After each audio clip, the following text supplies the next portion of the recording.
Hi friends, எல்லாருக்கும் வணக்கம். Welcome back to our channel. இந்த வீடியோவில் என்ன பார்க்க போகிறேன்னா, நம்ம வீடு டு நம்ம வீடு. அது என்னடா நம்ம வீடு டு நம்ம வீடுனா, நாங்கள் எப்போவுமே பெங்களூர் கிளம்புறப்போ அம்மா வீட்டிலேருந்து தான் கிளம்பியிருக்கோம். ஸோ இதுதான் ஃபஸ்ட்டு டைம் மாமியார் வீட்டிலேருந்து பெங்களூருக்கு கிளம்பியிருக்கோம். ஸோ என்னாச்சுன்னா, அன்றைக்கி காலையில் ஏர்லி மார்னிங் 4:30க்கே வீடு விட்டாச்சு. ஏன்னா மாமியார் வீடு இல்லையா, அம்மா வீடுனா ஆறாமல் கிளம்புவோம். ஸோ மாமியார் வீடுனாவே ஒரு ரெஸ்பான்சிபிலிட்டிஸ் ஜாஸ்தி ஆயிரும் இல்லையா. ஸோ 4:30க்கு வீடு விட்டோம். நாங்கள் பெங்களூர் ரீச் ஆகும்போது 10:30க்குள்ளே ரீச் ஆகிட்டோம். ஸோ வர வழியில் நாங்கள் பிரேக்ஃபாஸ்ட் சாப்பிட்லான்ட்டு சரவண பவன் ஹோட்டல் வந்தோடனே அவர் நிறுத்தினார். ஸோ இறங்கி போயிட்டே இருக்கோம். ஸோ இறங்கினவுடனே அபாடான்னு இருந்துச்சு. நாங்கள் எங்கேயுமே இடையில நிறுத்தலை. ஸோ வந்தவுடனே ஆர்டர் போட்டோடனே ஸ்ப்ரூஹா காணோன்னு பார்த்தா ஸ்ப்ரூஹா கீழே இருந்தால் நான் இடையில வாஷ்ரூம் போயிட்டு வந்திருந்தேன். ஸோ அதுக்குள்ளே அவங்க வாங்கி சாப்பிட்டுட்டு இருந்தாங்க. ஸோ நான் இடியாப்பமும் தேங்காய் பாலும் ஆர்டர் பண்ணியிருந்தேன். அவர் பூரி ஸ்ப்ரூஹா வேணும்னு சொல்லியிருந்தா. ஸோ ஸ்ப்ரூஹாவுக்கு பூரி ஆர்டர் பண்ணியிருந்தார். ஆக்சுவலாக அவள் சாப்பிடல, அதனால் அவர் அதை சாப்பிட்டுட்டு இருந்தார். அவர் மினி மீல்ஸ் முடிச்சிட்டாரு. அதுக்கப்புறம் ரவா தோசை சொல்லியிருந்தோம். ஸோ ரவா தோசை சாப்பிட்றதுக்குள்ளே அவங்க 2 பேர் அழுந்தாங்கன்னு சொல்லிவிட்டு அவர் எடுத்துகிட்டு வெளியே போனார். சரி, அங்கே ப்ளே ஏரியா இருக்குது, அங்கே போய் விளையாட வச்சிட்ருக்கேன், நீ சாப்பிட்டு வா, நீ சாப்பிட்டு முடிச்சோடனே கூப்பிட்டு அப்படின்னாரு. கடைசியில் அவங்க விடவே இல்லை. ஸோ எல்லாமே வேஸ்ட்டாக தான் போச்சு அந்த இடத்துல. ஸோ என்னால் சாப்பிட முடியல. அப்புறம் அங்கே இருக்க ஒரு அக்கா ஏமா இப்படி சாப்பாடை வேஸ்ட் பண்ணுற, சாப்பிட்டு போ அப்படின்னு சொல்லி சாப்பிட முடியாமல் சாப்பிட்டு பார்த்தா இது அட்ரோசிட்டிஸ் தாங்க முடியலங்க. ஸோ விளாண்டு முடிச்சுட்டு அதுக்கப்புறம் டைம் ஆச்சு கிளம்பலான்னு சொல்லிட்டு அங்கேருந்து விடுறப்போ டைம் 9 o'clock. ஸோ கிளம்பிட்டே இருக்கோம். ஸோ கிளம்பலான்னு சொல்கிற நேரத்துக்கு தான் ஸ்ப்ரூஹா திரும்பவும் வாஷ்ரூம் போகணுன்னு சொல்லிட்டு இருந்தான். அவளுக்கு ஒரே ஆட்டம். ஸோ கேமராவோட குவாலிட்டி எப்படி இருக்குன்னா ஒரே மிஸ்ட்டுங்க. ஸோ நாங்கள் ட்ராவல் பண்ணுறப்போ நான் டாய்ஸ் எடுத்துக்குவேன். எடுத்தாலும் அவள் டாய்ஸில் விளையாட மாட்டாள். ஸ்கூலில் என்ன சொல்லி தராங்களோ அதை முன்னாடி நின்று மிரரில் வச்சு சொல்லி கொடுத்துட்ருப்பா. ஸோ என்ன சொல்லி கொடுத்துட்ருக்கான்னா 1 2 3ன்னு சொல்லி கொடுத்துட்ருக்கா. ஸோ எல்லாமே தப்பாக தான் இருந்துச்சு. நாம் கரெக்ட் பண்ணாலும் கேட்கல. ஸோ ஒரு வழியாக வீட்டுக்கு சேர்ந்தாச்சு. ஸோ வீட்டுக்கு சேர்ந்தவுடனே நாளைக்கு காலையிலுக்கு பிரேக்ஃபாஸ்ட், அதாவது மறுநாள் காலையிலுக்கு பிரேக்ஃபாஸ்ட் வேணும்ன்ட்டு கம்பு தோசை ஊற வச்சிட்ருக்கேன். ஸோ அதுக்கு 1 கிளாஸ் கம்பு, 1/2 கிளாஸ் இட்லி அரிசி, 1/4 கிளாஸ் உளுந்து போட்டால் கரெக்டாக இருக்கும். ஸோ நான் இப்போ உளுந்து ஆட் பண்ணுறேன். ஸோ 1/4 டம்ளர் எந்த கிளாஸில் எடுக்கிறீங்களோ அந்த டம்ளர்லேயே 1/4 டம்ளர் போட்டால் போதும். அதே டம்ளரில் 1/2 டம்ளர் இட்லி அரிசி ஆட் பண்ணிவிட்டு கொஞ்சோண்டு வெந்தயம் போட்டு நல்லா கழுவி ஊற வச்சிடணும். அப்படியே ஊற வைக்காதீங்க, நல்லா கழுவிட்டு அதுக்கப்புறம் ஊற வச்சுருங்க. ஒரு 3 hours ஊறினா 4 hours ஊறினா போதும்.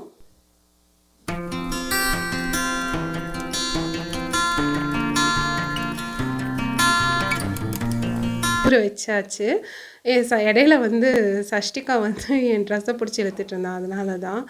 அதுக்கப்புறம் மதியம் சாப்பாடு கிளிப்பு எடுக்க முடியல. ஏன்னா பாப்பாங்களை வந்தவுடனே கஞ்சி கொடுத்து தூங்க வச்சுட்டேன். ஸ்ப்ரூஹா மட்டும் விளையாண்டுருந்தா. ஸோ கேப்பில் ஸ்ப்ரூஹாக்கு சாப்பாடு பிளேட்டில் போட்டுட்ருக்கேன். ஆக்சுவலாக அவரெல்லாம் சாப்பிட்டு முடிச்சிட்டாரு. அன்றைக்கி என்ன சமையல்னா ரைஸும் சாம்பாரும் கேரட் பொரியலும் தான். ஊர்லேருந்து வரும்போதே வெஜிடபிள்ஸ் எல்லாம் எடுத்துகிட்டு வந்துட்டோம்.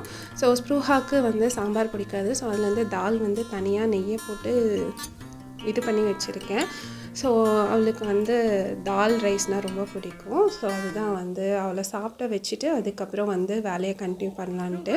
ஸோ அவளை விளாடுன்னு சொல்லிட்டு போயிருந்தேன். ஹாலில் இருக்க கண்டிஷனை பாருங்களேன். இருக்கிற டாய்ஸ் எல்லாத்தையும் எடுத்து போட்டுட்டு அதுக்கப்புறம் டிவியில் அவளுக்கு பிடிச்ச இதை சேனலை பார்த்துட்டு விளையாண்டுருந்தா. ஸோ டிஸ்டர்பன்ஸ் எதுவும் இல்லை. ஸோ அது வரைக்கும் ரொம்ப சந்தோஷம். ஸோ மொபைல் கொடுக்க மாட்டேன்னு சொல்லிட்டேன். ஸோ அவ்வளோ ஒரு வழியாக சாப்பிட வச்சாச்சு. ஸோ நான் ஆக்சுவலாக ஊர்லேருந்தே எல்லாத்தையும் வாங்கிட்டு வந்துடுவோம். என்னென்ன வீட்டுக்கு தேவையோ வாங்கிட்டு வந்துடுவோம். ஸோ எல்லாத்தையும் வாங்கிட்டு வந்தாச்சு. சரி, ஒவ்வொன்றா அரேஞ்ச் பண்ணி வச்சிடலாம். அன்றைக்கி ஏன்னா சஷ்டிகா தூங்கிட்டு இருந்தான். சரி, அவள் தூங்குறப்பவே அரேஞ்ச் பண்ணி வச்சுட்டோன்னா வீடு கொஞ்சம் க்ளீனாக இருக்கும். ஸோ அதனால் அப்போவே எல்லாத்தையும் அரேஞ்ச் பண்ணியாச்சு. அது துவைக்கிறதுக்கு சோப்பு அது மட்டும்தான் க்ளீன் பண்ணியிருந்தேன். அதுக்கப்புறம் பருப்பு அதெல்லாம் கொஞ்சம் காலி ஆயிடுச்சு. ஸோ அதனால் நான் கோயம்புத்தூர்லேருந்தே வாங்கிட்டு வந்தேன்.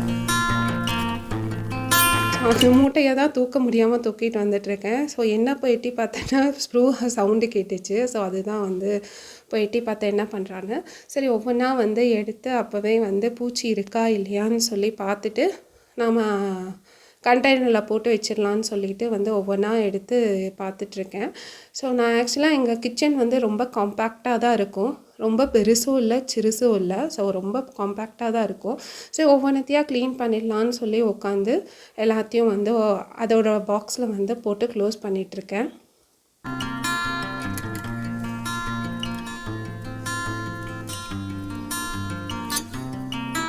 ஸோ நீங்கள் இப்படி க்ளோஸ் பண்ணுறதுக்கு முன்னாடி என்ன பண்ணணும்னா, நல்லா வெயிலில் வந்து காய வச்சுட்டு போட்டிங்கன்னா 2 months ஆனாலும் பூச்சி வராது. சில பேர்த்துக்கு வந்து பூச்சி வந்துடும். ஸோ நாம் வந்து தண்ணி கைப்பட்டு நம்ம அதுலேருந்து ஏதாவது பொருள் எடுத்தாலும் வந்து சீக்கிரம் பூச்சி வந்துடும். ஸோ நம்ம என்ன பண்ணலான்னா, வெயிலில் நல்லா வாங்கிட்டு வந்த உடனே நல்லா வெயிலில் காய போட்டு அதுக்கப்புறம் வந்து நீங்கள் ஏர்டைட் கண்டெய்னர்லேயே போட்டு வைக்கலாம்.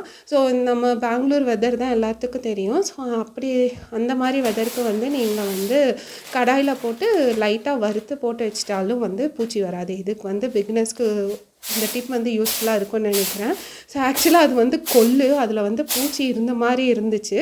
அதனால் வந்து க்ளீன் பண்ணிவிட்டு போட்டு வச்சிடலாம் அப்படின்னு சொல்லிட்டு அதுக்கப்புறம் புளி எல்லாத்தையும் நான் ஊர்லேருந்தே எல்லாமே வாங்கிட்டு வந்துடுவேங்க. இங்கே வந்து நான் வந்து வெறும் வெஜிடபிள்ஸ் ஃப்ரூட்ஸ் மட்டும்தான்.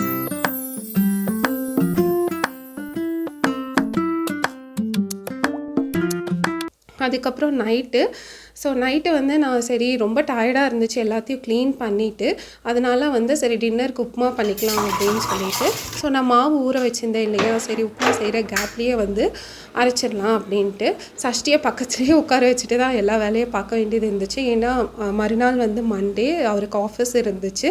ஸோ அவர் வந்து முன்னாடி நாளே லாக்இன் பண்ணி வேலை பார்த்துட்டு இருந்தார். ஸ்ப்ரூஹாவும் ஹோம்ஒர்க் எழுதிட்டு இருந்தா. சரி அவங்கள டிஸ்டர்ப் பண்ண வேண்டாம்னு சொல்லிட்டு என்கிட்டே உட்கார வச்சுட்டேன். ஸோ மாவு வந்து அரைச்சி எடுத்துக்கிட்டேன். நான் வந்து தோசைக்கு தான் அதனால தான் தண்ணி மாதிரி அரைச்சி எடுத்திருக்கேன். இட்லிக்குன்னா நீங்கள் கொஞ்சம் கெட்டியாகவே அரைச்சி எடுத்துக்கலாம். நான் வந்து ஊற வச்ச கண்டென்ட் வந்து 2 பேர்த்துக்கும் சரியாக இருக்கும். அதுக்கப்புறம் வந்து சரி எல்லாத்துக்கும் டின்னர் சர்வ் பண்ணிடலான்னு சொல்லிவிட்டு அவருக்கு வந்து உப்புமா போட்டு வச்சுருக்கேன். ஸோ நாங்கள் வந்து உப்புமா வந்து வாழைப்பழம் இல்லாமல் சாப்பிட மாட்டோம். அவர் வந்து சரி மறுநாள் வந்து கொஞ்சம் ஆனியனு டொமேட்டோலாம் தேவைப்பட்டுச்சு. அவர் வந்து அதை வாங்கிட்டு வந்தார்.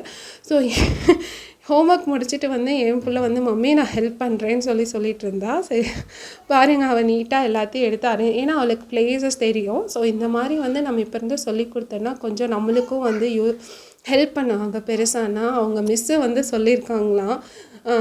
ஸோ அவங்க மிஸ்ஸுக்கு வந்து நன்றி சொல்லிக்கிறேன் இந்த வீடியோவில். ஏன்னா அவள் எந்த ஹெல்ப்பும் பண்ண மாட்டாள். அன்னைக்குன்னு பார்த்து ஹெல்ப் பண்ணிகிட்டு இருந்தா. அதுலேயும் ஒரு சேட்டை வேலை என்னென்னா, அந்த பேபி கார்ன் கவரை எல்லாம் பிச்சு நானும் கவனிக்காமல் ரெஃப்ரிஜிரேட்டரில் வச்சு அது இதாகிடுச்சு, ஒரு மாதிரி வேஸ்ட்டாக தான் போச்சு. ஏன்னா அன்றைக்கி ரொம்ப டயர்டாக இருந்துச்சு. சரி அவருக்கு வந்து உப்புமா கொண்டு போய் கொடுத்துட்டு வந்துட்டு அதுக்கப்புறம் வந்து க்ளீன் பண்ணுறேன்னு சொல்லிவிட்டு எல்லாத்தையும் க்ளீன் பண்ணிகிட்டு இருந்தா. நான் க்ளீன் பண்ணுறேன்னு சொன்னதுக்கும் விட மாட்டேன்னு சொல்லிட்டான். அதுக்குள்ளே சஷ்டிகா கூப்பிட்டான்னு சொல்லிவிட்டு நான் வந்து அங்கே இங்கே நடந்துகிட்டே இருந்தேன். அன்றைக்கி செம டயர்டு, எப்படா படுக்கலான்னு ஆயிடுச்சு. ஸோ ட்ராவல் பண்ணிவிட்டு வந்தாவே நம்மளுக்கு சுஸ்தாக இருக்கும் இல்லையா, அது ரொம்ப டயர்டாக இருக்கும். ஸோ நான் வந்து எடுத்து வைக்கிறேங்கன்னு தெரிஞ்சவொடனே அவன் வந்து ஸ்பீடாக எடுத்து வச்சுட்டு இருந்தா. பின்னாடி பாருங்கள் வந்தாச்சு. கையில் ஒரு தக்காளி வச்சுட்டு கடிச்சிட்டு அதை வந்து ஃபோக்கை வச்சு குத்திட்டு நம்மளை டிஸ்டர்ப் பண்ணாமல் இருந்தால் போதும் இல்லையா. ஸ்ப்ரூஹா வந்து குப்பையை வந்து பின்னாடி போட போனால். ஸோ சஷ்டிகாவும் அங்கே போயிட்டு ஆக்சுவலாக இதில் ஆட் ஆகலை, அதனால சொல்லிகிட்டு இருந்தா. அதுக்கப்புறம் வந்து கொரியன்ட்ரியும் வந்து எல்லாத்தையும் க்ளீன் பண்ணி பாக்ஸில் போட்டு வச்சாச்சு. இப்படி தான் அந்த நாள் எங்களுக்கு ரொம்ப டயர்டாக போச்சு. ஸோ ஒரு வழியாக வந்து எல்லாத்தையும் க்ளீன் பண்ணியாச்சு. ஸோ அதே வந்து சந்தோஷம். ஸோ இந்த வீடியோ பிடிச்சிருந்தால் லைக் பண்ணுங்கள், ஷேர் பண்ணுங்கள், சப்ஸ்கிரைப் பண்ணுங்கள், மறக்காமல் பெல் ஐக்கனை தட்டிட்டு போங்க. தேங்க்ஸ் ஃபார் வாட்சிங் ஃப்ரெண்ட்ஸ். பாய்.